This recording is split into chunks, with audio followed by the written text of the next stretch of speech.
Normally, I wouldn't want to talk about this kind of thing. With all the strange events that have happened in this past week, I've got no choice.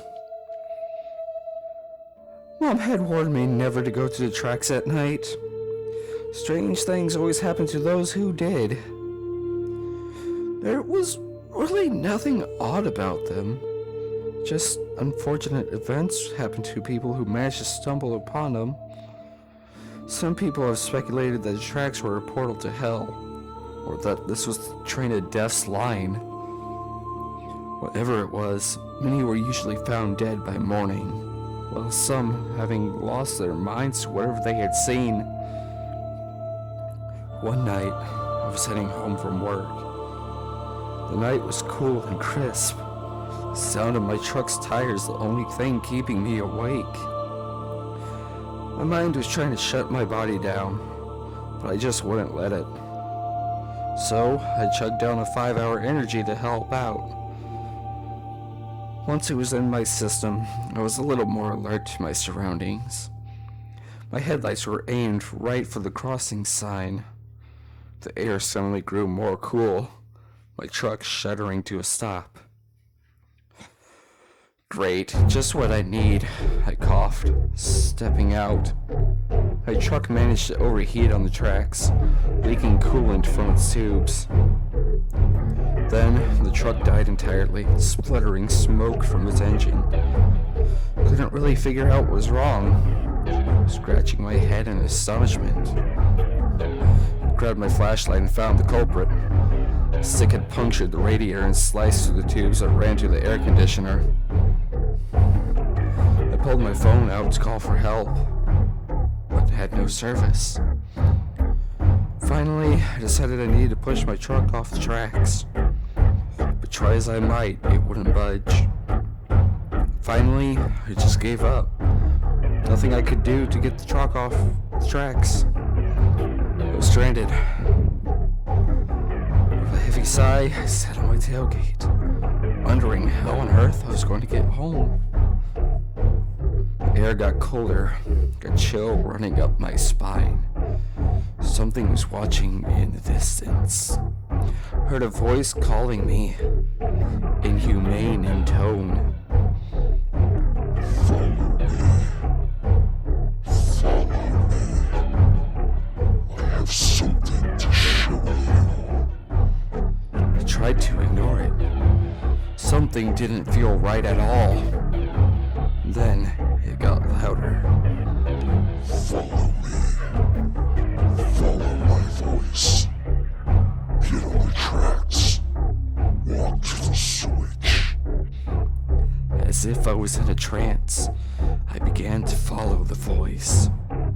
More chills went up and down my spine. I was headed to the switch. My surroundings became more clear with each step. These were the tracks Mom had warned me about.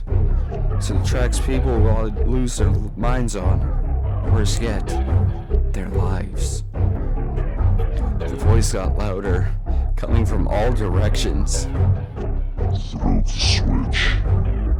Throw the switch and follow me. Curiosity was peaking. No chills going down my spine. Began to follow the voice again, stepping further down the tracks. Thoughts were swirling around my head.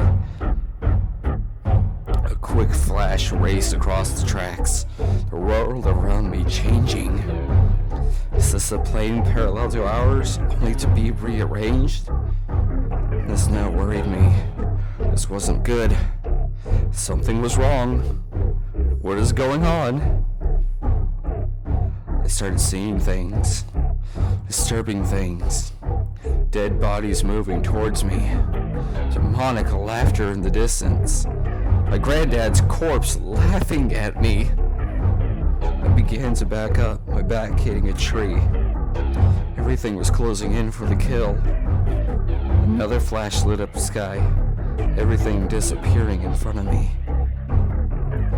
I began to panic as another being appeared beside me. His grin shone bright in the moon's light.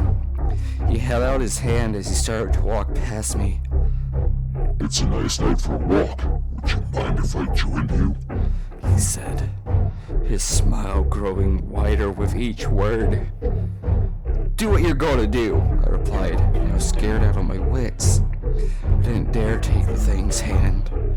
That's great, because I'm going too.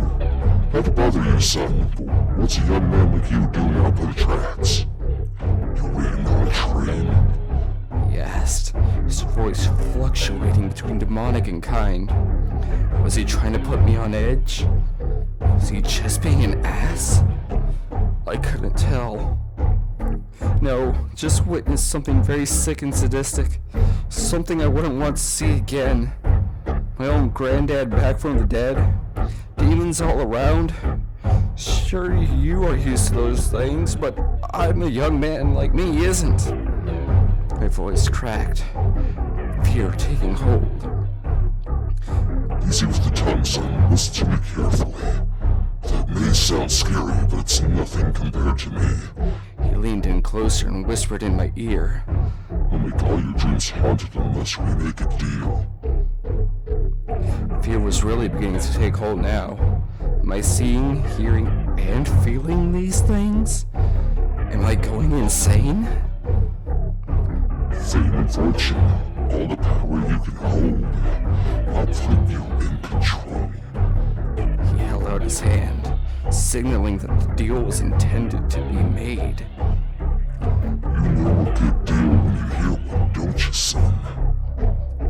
It's sin to take a deal from the devil. I knew this. But was this for real? I gripped his hand and shook it. It's a deal. His eyes glowed a blood red, his voice demonic once again. Good boy. A black railroad spike appeared in his hand, and it pierced right through mine. A loud scream erupted from inside my throat, but wouldn't come out. His form grew bigger as I began to shrink, blood pooling onto the ballast. Where we going to go, boy? He asked, his voice deeper and darker than possibly imaginable. Home! I shouted frantically. This had to end. This wasn't right. This can't be real. I awoke the next morning panting hard. Someone had found me in my truck on the old tracks, unable to go anywhere. I sighed with relief, knowing it was just a dream. The truck finally got started and I drove home. I told my mom what had happened. Her face fell when I finished. Mom, what's wrong? I asked. She only shook her head and walked away. My jeans felt heavy, like something other than my phone and I was in them. I felt my pockets and pulled it out. The black rail spike. I began to shake, wondering if this was a sign that it was all real. I felt all blood go cold in my body. This can't be real. Then the voice called out to me again. Come to the tracks, son. Sit on the tracks. Wait for the night train. Listen for the whistle to the wind and the rain. Come and ride the devil's train tonight. No, I won't do that, I cried out in defiance. Suddenly, I felt my body moving on its own. My blood went colder, every hair on my body now standing. I tried to fight back the urge to go to the tracks. No avail. The sky grew dark as I headed to the tracks. Fighting for control, my body stopped. More horrid visions flashed across my mind. A person being run over by a black train. A woman's eyes melting out of her head. A baby being dipped into pure acid, not making a sound as it dissolved alive. This was all too much to handle. Then the foggy night sky, a silhouette drew closer, followed by the sounds of a large steam locomotive coming towards me. Its headlight was blood red, its wheels covered by large shrouds of black metal. It began to squirm, trying to get my body off the tracks. Your train is waiting for you, son. Come aboard the train. You'll be okay, he said, now whispering directly into my ear. The feeling of death was drawing close, the heat from the locomotive burning my skin. My body began to move closer, the light illuminating the surrounding area in blood red. "What am I doing?" I screamed, but it wouldn't come out. Helpless, scared, and now being drawn to my demise. Everything suddenly went back to normal. I was back home, sitting in the dining room, with something sticky on my hand. I turned my hand over in fear, only for it to have come true. It was blood. Feeling the worst, I ran off to my mother's room, only to find her dead on her bed.